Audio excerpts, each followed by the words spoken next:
What's good, y'all? What's the numbers TV? It's your boy Paul Rowe. Make sure you subscribe to the channel if you're not subscribed already, and like a video if you appreciate the content that Paul Rowe What's the Numbers I providing. Today we back with another profile piece. This one is on Rod Diggs, real name Ronald Haran, out of Brooklyn, New York, Gowanus Projects. In this video we'll take a look at his early life growing up in Brooklyn, his multiple stints in and out of prison being a known gang member. We'll also take a look at his flourishing rap career that was cut short due to being charged with a bunch of different crimes that he was ultimately convicted of and is currently serving multiple life sentences in prison at the moment. So Rod Diggs didn't have it easy growing up. Living in the projects in New York City during the 90s with drug addicted parents would be rough for any kid, but that was Rod Diggs' reality as a youth. And unfortunately, by 13 years old, he was arrested and sent to an upstate juvenile detention center where he became a member of the Blood Street Gang.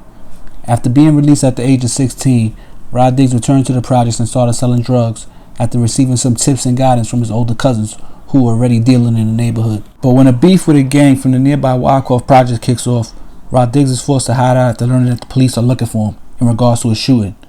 Eventually he is caught, charged, and sent to Rikers Island C-74 where they house adolescents.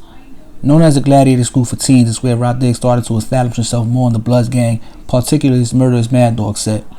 14 months later, after his case gets dismissed, Rod Diggs leaves Rikers Island and returns to Brooklyn in May of 2000. After learning his mother has been evicted from her apartment in the projects, he now finds himself homeless. In the fall of 2000, Rod Diggs gets into an argument with a friend from jail that owes him money. It turns physical, and after getting beat up pretty good, the friend pulls out a gun and shoots Rod Diggs in the leg. 2 days later, he is killed while Rod Diggs lays in a hospital bed. In 2001, in an unrelated case, Rod Diggs is arrested on second-degree murder and drug charges. Eventually, he goes to trial on those charges and is acquitted of the murder, but pleads guilty to the drug charges and receives 6 years in prison. It's during that time that he focuses on music and decides to pursue a career as a rap artist once he is released. And that's what he sets out to do in 2007 when he walks out of prison. So as he jumps into the music game, the feds say he also jumps back into the drug game and Gowanus Projects. And by May of 2008, the feds say he starts killing rivals in his competition in the drug game. The first killing being Richard Russo, who was shot in the head while in an elevator in Gowanus Projects.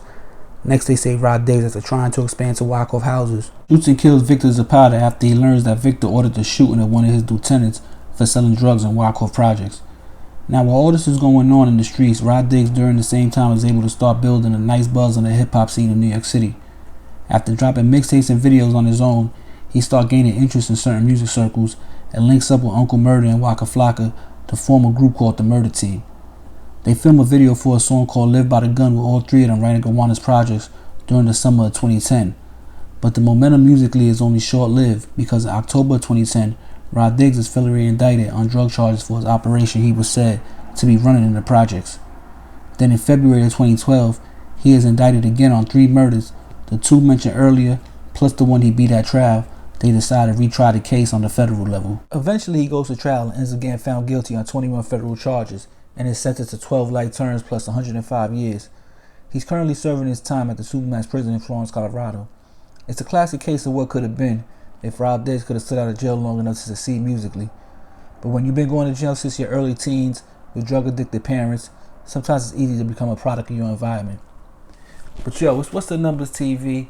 I'm back today. Like I said, I'm dropping every weekday in April, Monday through Friday. I come with new videos every day for the whole month of April.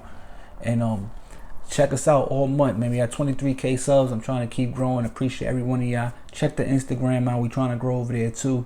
I got the Patreon still. I got the Cash App up to anybody want to help out and donate towards the channel. Appreciate y'all.